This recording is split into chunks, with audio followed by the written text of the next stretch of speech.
পাকিস্তানপন্থী রাজাকার জামাত ইসলাম তারা যে পরিমাণ বাংলাদেশের জনগণের উপরে নির্যাতন করতেছে, যে পরিমাণে জুলুম করতেছে, সেই জুলুমের প্রতিবাদ যদি কেউ করে তাহলে তাকে বিভিন্ন ট্যাগলাইন দেয়া হচ্ছে, তাকে নাস্তিক বলা হচ্ছে, তাকে আওয়ামী লীগের দোসর বলা হচ্ছে, আমাকেও নাস্তিক বলা হচ্ছে, আমাকেও আওয়ামী লীগের দোসর বলা হচ্ছে। আমি প্রতিবাদ করার ফলে যদি আমাকে এইসব ট্যাগলাইন শুনতে হয় তাহলে আমি মেনেই নিলাম আমি একজন নাস্তিক, আমি শুধু আওয়ামী লীগের দোসর না, আমি আওয়ামী লীগই করি, সেটাও মেনে নিলাম। আমি তাদেরকে বলবো, আমি বাংলাদেশের সমস্ত মানুষকে বলবো, আপনারা সবাই এই জামাত ইসলামের বিরুদ্ধে রুখে দাঁড়ান। আদারওয়াইজ যারা যারা আপনারা মাঠে নামবেন না এবং জামাত ইসলামের বিরুদ্ধে দাঁড়াবেন না, তারা সবাই নাস্তিক। জামাত ইসলাম জঘন্য কাজ করতেছে বাংলাদেশে, প্রত্যেকটা মানুষকে ধরে ধরে নির্যাতন করতেছে, জুলুম করতেছে। এই জুলুম সহ্য করার মতো না। তারা পাকিস্তানি, তারা হচ্ছে রাজাকার, তাদেরকে কোনোভাবে বাংলাদেশে ঠাঁই দেওয়া যাবে না এবং সবাইকে এই ব্যাপারে অবশ্যই সচেতন হইতে হবে এবং সবাইকে এই ব্যাপারে রাজপথে নামতে হবে। এদের চিহ্ন পর্যন্ত আমাদের দেশে রাখা যাবে না। এরা নাস্তিক, জামাতের আমির নাস্তিক, জামাত শিবির যারা করে সবাই নাস্তিক, জামাত প্রচন্ড রকমের পাকিস্তানপন্থী একটা দল। এই দলকে নিশ্চিহ্ন করে দিতে হবে বাংলাদেশ থেকে। আচ্ছা, বলা হচ্ছে আমি নাকি দাড়ি টুপি দেখলেই তাদেরকে জামাত মনে করি, কিন্তু আমার প্রশ্ন হচ্ছে যারা হচ্ছে দাড়ি টুপি পরে তারাই কেন গালাগালি করে, তাদেরই কেন গায়ে লাগে, তারাই কেন হচ্ছে এই অরাজকতা সৃষ্টি করছে। আর যখন ধরা হয় যে এই তুমি এই কাজটা করলে কেন, তখন তারা কেন বলে আমরা তো জামাত করি। তাহলে আমি যে জামাতকে নিয়ে কথা বলছি, আমার ভুলটা কোথায়, আমি কি ভুল করেছি? আর একটা কথা স্পষ্ট করতে চাই, যারা এই যে আমি জামাতকে নিয়ে কথা বলছি এবং এনসিপি কে নিয়ে কথা বলছি, এনসিপি যে দুর্নীতিগ্রস্ত সেটা আমি স্বচক্ষে দেখেছি, সেটার চক্ষুর সাক্ষী আমি। আর জামাত যা কিছু করছে এটার সমস্ত জাতি দেখছে। এখন কথা হচ্ছে আমি বিএনপি কে নিয়ে কথা কেন বলছি না।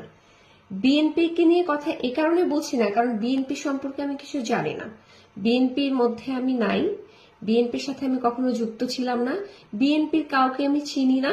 সুতরাং বিএনপি কে নিয়ে আমি কিছু বলবো যে সেটা মানে বলে ওঠার মতো এখন পর্যন্ত আমি কিছু পাচ্ছি না। তবে সামনে যে বিএনপি কিছু করবে আর নীলা ইসরাফিল চুপ থাকবে এমনটি ভাবার কিছু নাই। আমি এখন এনসিপিরও না, কারোই না। ইনফ্যাক্ট আমি আগে কখনো রাজনীতি করিনি। এই গণ অভ্যুত্থান থেকে উঠে আসা একটি নারী আমি, এবং আমি মনে করি যে এই গণ অভ্যুত্থানে অংশগ্রহণ করার মাধ্যমে আমার কিছু দায়িত্ব আছে যে আমি এই দেশে আমার যে কন্ট্রিবিউশন সেটা করি। আর সেটা কিভাবে হতে পারে, আমার তো তেমন কোনো ক্ষমতা নাই, আমি ভয়েস রেজ করতে পারি। তো আমি হচ্ছে যখন যে সময়টা দেখি যে অন্যায় হচ্ছে সেই অন্যায়ের বিরুদ্ধে প্রতিবাদ করি। সেটা কিভাবে করি, মুখে প্রতিবাদ করি। আমি তো আর আপনাদের মতো ছুরি, গুলি, পিস্তল এগুলো নিয়ে নামতে পারবো না। সো আমি আমার মৌখিক যে প্রতিবাদ সেটা আমি করে থাকি। কোথায় করি, আপনাদের সামনে করি।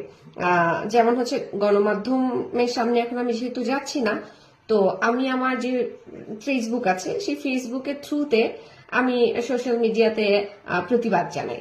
এখন এই কারণে আপনারা আমাকে যেই ধরনের যে সমস্ত ট্যাগলাইন দিচ্ছেন সেই ট্যাগলাইনটা আমি নিলাম, আপাতত আমি নিলাম। কিন্তু আপনারা এটা মনে রাখবেন, এই যে আমাকে তসলিমা নাসরিন থেকে শুরু করে আরো যা যা কিছু আপনারা বলছেন, এটা আদৌ আমি ডিজার্ভ করি কিনা। আপনারা চিন্তা করেন যে এই নারীটি যে এই বিষয়টাকে নিয়ে কথা বললো, কথাটা আসলে কতটুকু যুক্তিসঙ্গত এবং আদৌ এই ধরনের ঘটনা বাংলাদেশে ঘটছে কিনা। চোখ কান খোলা রাখেন। শুধু নীলা ইসরাফিল খালি কমপ্লেইন করে, নীলা ইসরাফিল কেন কমপ্লেইন করে সেটা একটু চিন্তা করেন। আমি এ যাবৎ পর্যন্ত যতগুলো কমপ্লেইন করেছি প্রত্যেকটা কমপ্লেইনের এভিডেন্স নিয়ে কথা বলেছি। আমি এই কথাটা অনেকবার বলেছি, আবারও আজকে রিপিট করলাম যে দেখেন যে কমপ্লেইনগুলো আমি সাধারণত আপনাদের সামনে করে এসছি যাবৎ পর্যন্ত, এটা আমার একার ঘটনা, বাংলাদেশের প্রতিটা নারীর ঘটনা। প্রত্যেকটা নারীর সাথে এই ঘটনাগুলো ঘটে, কেউ বলে কেউ বলে না, আমি বলি, এটাই হচ্ছে আমার অপরাধ।